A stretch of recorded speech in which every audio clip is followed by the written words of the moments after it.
Hi everyone, it's Mr. Rust. I want to give you some instructions on how to approach your task for today, which is to answer the question, why was slavery included in the Constitution? Working in groups, you'll be doing this in two parts. Part 1 in your group will be to look at this first document, Slavery Grievance, and answer 3 questions in the slide assigned to your group.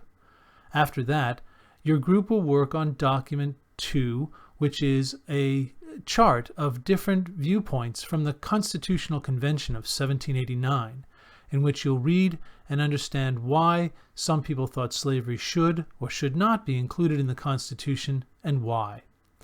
I'll read through the documents now, and then you'll get down to work. So here we go. Slavery Grievance Modified. Thomas Jefferson was born to a slave-owning family, and he himself owned slaves. As chairman of the committee that drafted the Declaration of Independence, Jefferson wrote a paragraph condemning slavery in his first draft of the Declaration. He included this paragraph in his list of complaints against King George III. Before the final version of the Declaration was adopted, this paragraph was deleted. Read the grievance below and answer the questions that follow. Excerpt from Jefferson's Slavery Grievance. King George III has waged cruel war against human nature itself. He has taken away the most sacred rights of life and liberty from a distant people who never offended him. He did this by captivating and carrying them into slavery in another hemisphere if they did not die a miserable death in their transportation to this new world. These disgraceful practices are the warfare of the Christian King of Great Britain.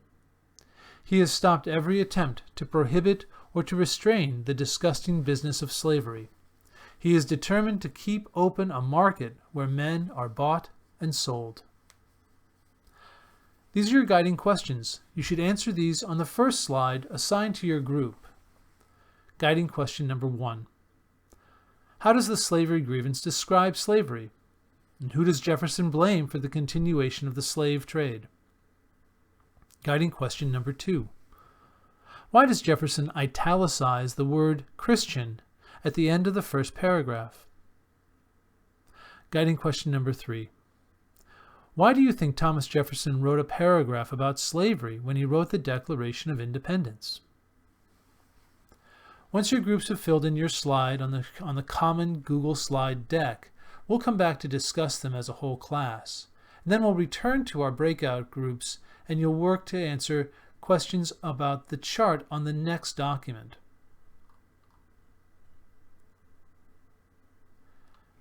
This is the primary source document from which you'll draw the information you'll need to fill in the chart. The central question is, why did the Constitution allow slavery to continue if the Declaration of Independence claimed that all men are created equal? Another way of saying that is, why did the Constitution include slavery? These quotations come directly from the Philadelphia Constitutional Convention of 1787. They've been modified to fit this assignment. The Philadelphia Constitutional Convention was where the Founding Fathers gathered to write the Constitution. They had many debates over what the new government should look like. This is where they decided to keep slavery. As you read the documents below, try to see if they thought slavery was a major contradiction. Mr. Rutledge. Religion and humanity have nothing to do with this question. The true question at present is whether the Southern states shall or shall not be part of the Union. If the Northern states think about their interest, they will not oppose the increase of slaves because they will profit from selling the goods that slaves produce. Mr. Ellsworth. Let every state do what it pleases. The morality or wisdom of slavery are decisions belonging to the states themselves. What enriches a part enriches the whole. Mr. Williamson. Southern states could not be members of the Union if the slave trade ended.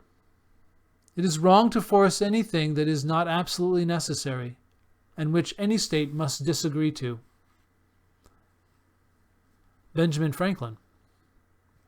I agree to this Constitution with all its faults because I think a federal or national government is necessary for us. When you assemble a large group of men, you will inevitably find that they will disagree with each other about their local interests and their selfish views. We have to accept some of these disagreements in order to build a national government. Using these documents, now complete the chart in your Google slide deck.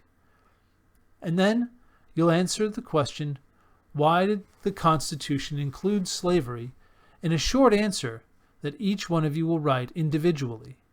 Your short answer should be of 5 to 7 sentences long, with your name at the top of a Google Doc, which you will upload to the Google Classroom assignment. In your answer, you should use at least one quotation from the Constitutional Convention of 1787 to support your answer to the question, why was slavery included in the Constitution? Good luck!